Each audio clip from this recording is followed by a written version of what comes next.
এই উম্মত তো এক নেকি দিয়া জান্নাতে যাবে। কয় নেকি দিয়া?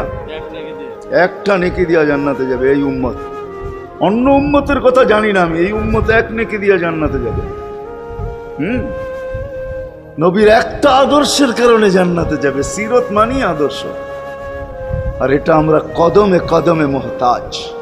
কেননা এই ছোট জীবনটা যদি গ্রহণযোগ্যতা পর্যন্ত পৌঁছাইতে হয় আল্লাহর কাছে, চাই নারী হই, চাই যুবক হই, চাই বৃদ্ধ হই, যেই মানুষই হই না কেন, যেখানেরই হই না কেন, যেই বাসারই হই না কেন, যেই বর্ণেরই হই না কেন, যেই পেশারই হই না কেন, যেই সোসাইটিরই হই না কেন, এই জীবনটাকে যদি গ্রহণযোগ্যতা পর্যন্ত পৌঁছাইতে হয় কার কাছে? দুনিয়াওয়ালাদের কাছে না, মালিকের কাছে, যিনি এক ফোঁটা পানির থেকে অস্তিত্ব দিছেন, যার কাছে আবার আমাদেরকে ফিরা যেতে হবে।